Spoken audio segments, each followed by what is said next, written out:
When Zaba finally woke up, the sky was already turning gray.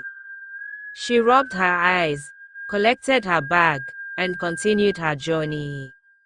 Her spirit was strong again, and she pushed forward until she reached a narrow path covered with red sand.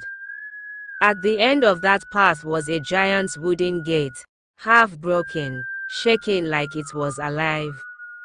Zaba knelt down, placed the ritual egg on the ground, arranged the kola nuts beside it, whispered the ancient words, and smashed them both. The wind started immediately, the air thickened, then, a terrifying creature crawled out of the shadow behind the gate. Its face was halfway human, halfway hyena, its eyes were sunken. Its fingers were long like hooks, its teeth were stained with blood. Zaba froze. This thing was more frightening than everything she had seen in the skeleton kingdom. The creature's voice stretched like a rusty gate. "Welcome to the kingdom of thieves." Zaba swallowed hard. "To pass, you must answer 3 questions, and if you fail any, then you will not be welcome in our kingdom." Zaba's heart banged hard, but she kept her face straight. The creature stepped closer, its breath cold like a grave. "Question 1. Tell me," the creature growled, "what is the only thing a true thief steals that is never seen, never touched, and never caught, yet leaves every victim broken?" Zaba didn't hesitate. "Trust," she answered boldly. "A thief may steal money or goats or yams, but the one thing that truly destroys a person is losing trust." The creature blinked, shocked. "Correct. Question 2. It circled her like a hungry predator. "What is the most dangerous moment for a thief?" it asked. "The moment that has killed more thieves than any weapon." Zaba smirked slightly. "The moment a thief becomes too proud," she replied. "When a thief thinks nobody can catch him, that's when he makes the mistake that ends his life." The creature hissed loudly, impressed. "Correct. Question 3. The last question was whispered, almost like a curse. What is the one thing a thief must never steal? Because if he steals it, he signs his own death." Zaba closed her eyes for 1 second, then she answered, "A thief must never steal from another thief," she said confidently. "Because a thief knows all tricks, all secrets, all escapes, and he will hunt you down until your spirit leaves your body." The creature stared at her with wide, stunned eyes. Then it bowed slowly. "You have answered correctly, all 3.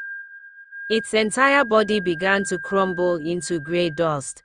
Before the spirit disappeared completely, it stopped and turned to Zaba. Her eyes glowed faintly in the dim light. "Listen carefully, Zaba," she said in a voice that shook like the wind through dead trees. "The next kingdom you will enter is called the Kingdom of Rain. It is always raining there, yet the rain sometimes stops for a few minutes, or seconds, or hours, but when it falls on you, even a drop, you will disappear forever." Zaba's stomach tightened with fear. "I will help you," the spirit continued, "but in return, you must offer me something valuable." Zaba's eyes darted around. She had nothing. No gold, no trinkets, no gifts, only the 7 eggs and 7 kola nuts she had brought for the rituals. She couldn't give those away. I have nothing to give you," Zaba replied quietly, panic rising. The spirit's eyes softened slightly. She pointed to Zaba's hand. "Then give me what is in your hand," she said simply. Without hesitating, Zaba removed the small bit she always carried on her wrist and handed it to the spirit. The spirit took it carefully, nodding. "Very well," she whispered. "Now listen carefully. Before you step into the kingdom, watch for these signs. If you miss them, You will have to wait 2 full days before the next sign appears. Pay attention. It is the only way to survive. Zaba nodded, her mind racing. She listened carefully as the spirits described the signs she would see before performing her ritual and stepping into the kingdom of rain. Remember, the spirit said, her body beginning to fade, miss the signs, and your journey will be delayed. Take note of everything. Then, with a final shimmer of light, the spirit vanished completely. Zaba continued her journey, her legs aching from exhaustion, until she finally arrived at the borders of the Kingdom of Rain. True to the spirit's warning, it was raining heavily. Droplets drummed against the leaves and the red soil, the sound hypnotic and terrifying at the same time. Zaba crouched under a wide root, keeping low, her heart hammering in her chest. She waited, eyes scanning for the signs the spirit had told her about. Minutes passed, then hours. She remained motionless, hungry, thirsty, and utterly exhausted. She had been walking for almost 2 full days without food or water, relying only on what little strength she had left from the skeleton kingdom. She had expected to visit the chief priest first, prepare properly, and then begin her journey, but the events had rushed her, and now she was alone, weak, and trapped at the edge of the rain-soaked kingdom. The rain began to lighten slightly, yet still not stopping. Zaba's stomach groaned with hunger, her throat was parched. Her head spun with fatigue, but she dared not call out for food or water. She remembered the spirit's warning: one wrong move, one mistake, and the rain would claim her forever.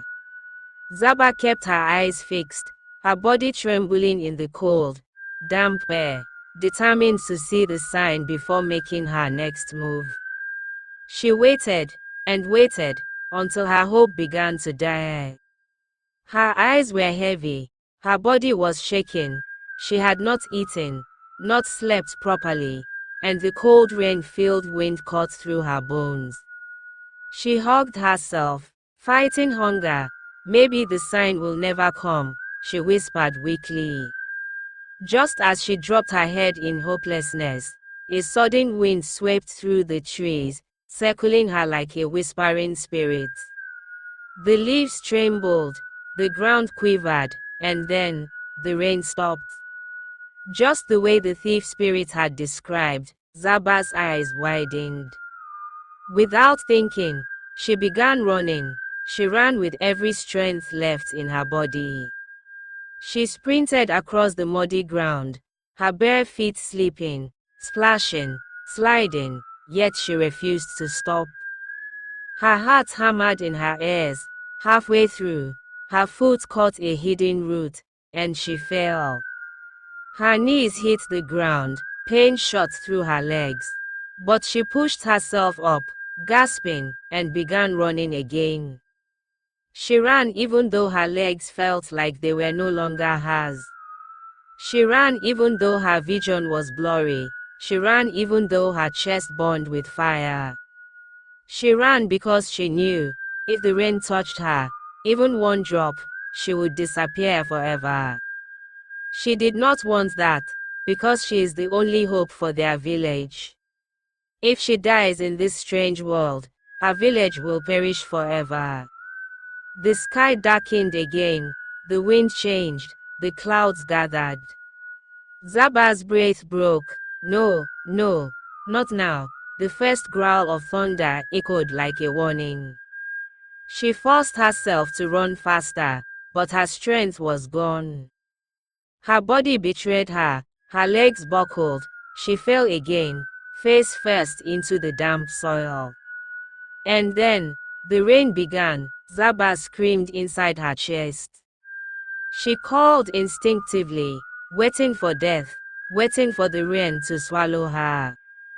But nothing touched her, no water hit her skin, no drop soaked her back. Confused and shaking, She slowly turned her head, she looked behind her, and her heart almost burst. She saw the boundary of the kingdom of rain, the invisible line where the downpour fell like a wall of silver. And she realized she had crossed it, just barely, just a tiny gap. Zaba collapsed on the dry ground, trembling violently, tears of relief streaming down her face. After resting for hours, she stood up and continued her journey. She walked through a quiet forest until she reached a place where the path suddenly split into 3 different roads. Left, right, straight ahead. She stood there, breathing heavily. "Which one is the right way?" she whispered. There was no sign. Nothing to tell her the right way. She had no choice but to pick one. So she chose the road straight ahead. She walked, and walked, and walked. Hours passed. The sun moved, her legs shook, her throat was dry and burning. Yet she saw no sign of a new kingdom, but deep inside her chest she felt that she's already inside the next kingdom. But nothing is showing it. That made her even more confused. Still, she kept walking. At last, when she felt she would collapse, she heard the sound of flowing water. A river. Zaba rushed forward with the last strength she had, almost falling into the sand as she reached the bank. Thank the gods, she breathed. She hadn't eaten or drank in days. But she stopped suddenly. 3 beautiful maidens stood waist deep in the river, their skin glowing like wet pearls, their hair floating behind them like waterweed. Zaba fell to her knees immediately. "Please, I beg you, water. I am very thirsty." The maidens looked at one another. The first whispered, "She is a human." The second frowned, "What is a human doing in our land?" The third maiden's eyes hardened. She raised her hand sharply. "How dare you enter the river kingdom without sacrifice? Without informing the goddess of this land?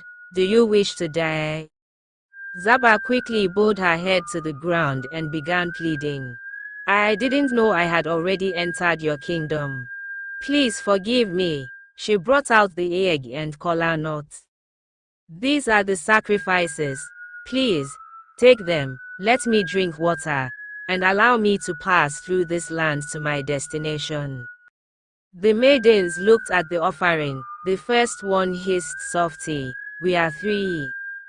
The second added, "And you bring only 2 items." The third stepped forward. Her eyes narrowed. "How can you offer 3 maidens only 2 items? This is disrespect." Zaba shook her head in fear.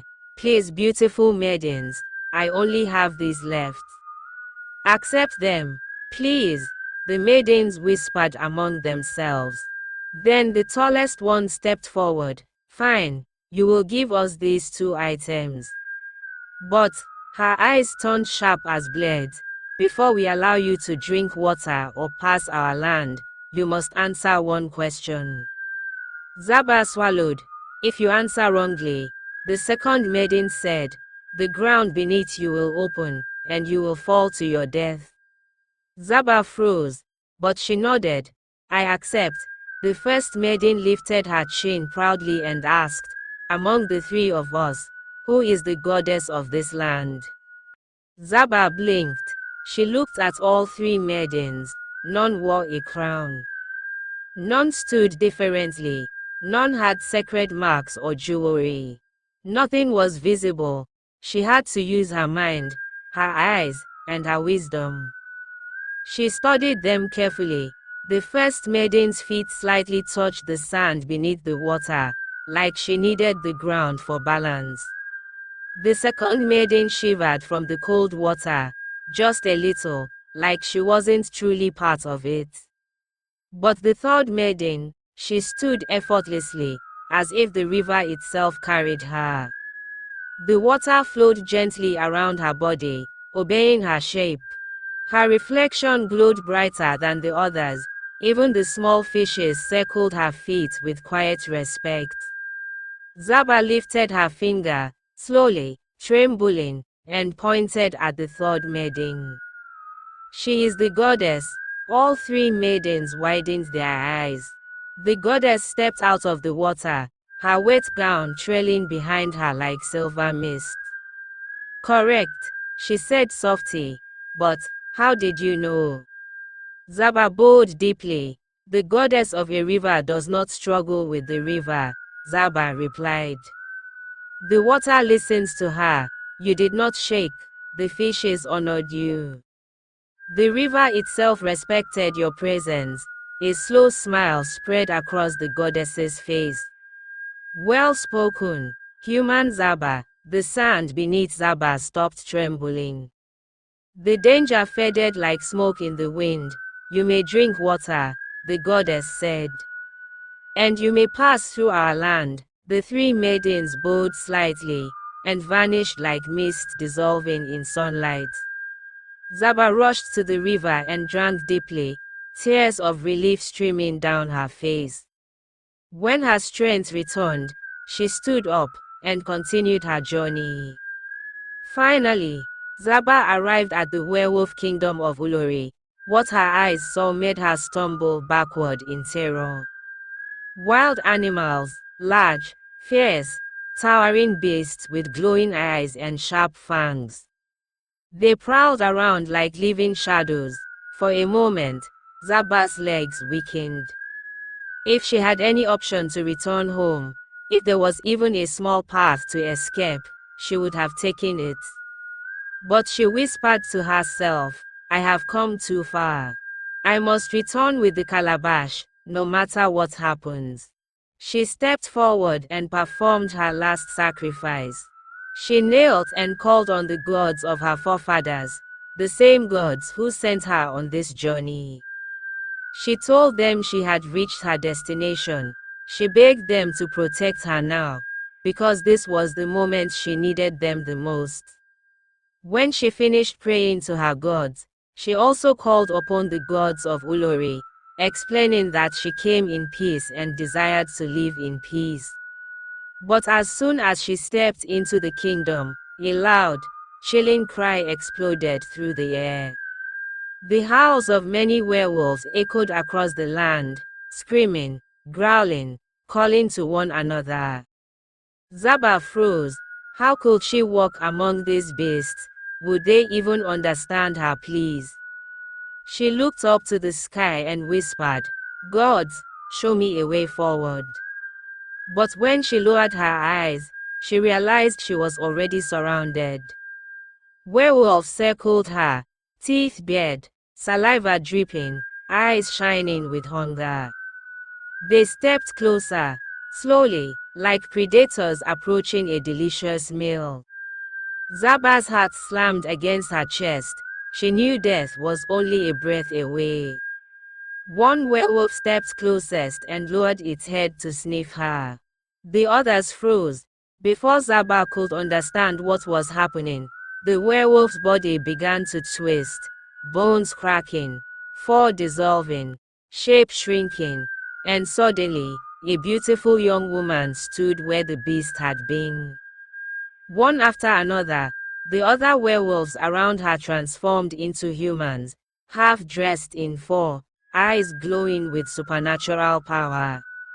The beautiful woman raised her hand. Bring her, she commanded. Rough hands grabbed Zaba and dragged her deeper into the kingdom. They took her to a large throne hall where a towering man sat, their king, surrounded by elders who were half human, half werewolf. When Zaba was thrown before them, the king leaned forward, fury burning in his eyes. His voice thundered through the hall, Human, why have you come to our land? Do you not know that no one leaves Ulory alive? Zaba trembled. The king snarled, his sharp teeth showing as he spoke. Zaba fell to her knees immediately. Her voice shook, but she forced the words out. Great king of Ulory, please, I come in peace. She bowed until her forehead touched the cold ground. I am a maiden of Lumba kingdom. I have come to beg for the Calabash. My people are dying. Our river has dried up. Sickness has swallowed our land. Great Lord of Ulory, grant me a chance to take the Calabash home. The king's face hardened.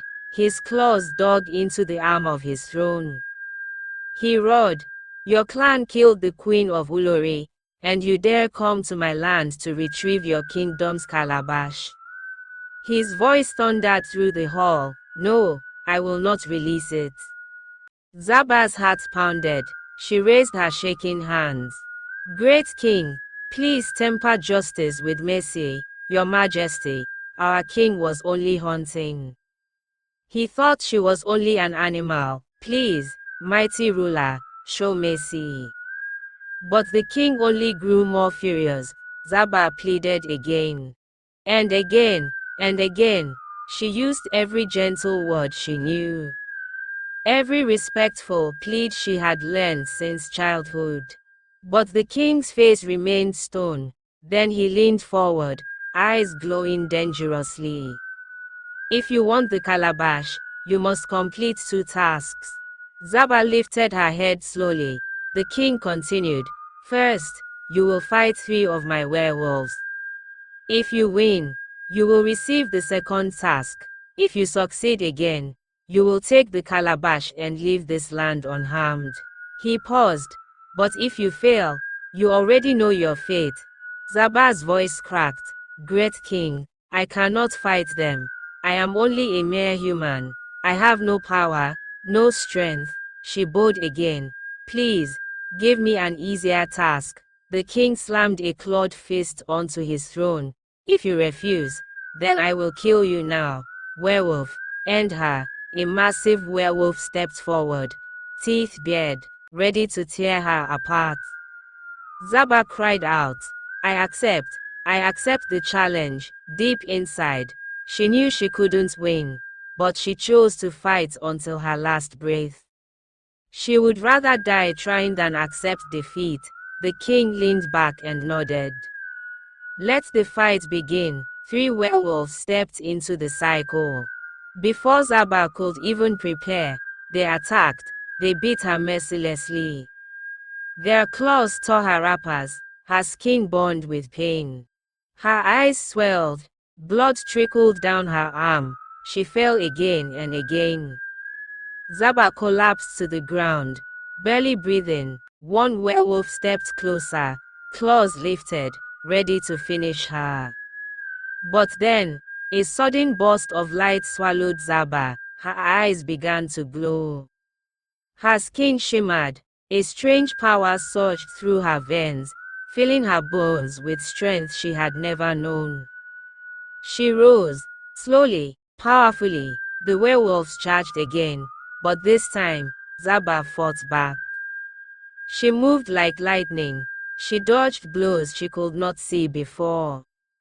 She struck with strength no human should possess. 1 werewolf fell. Then the second.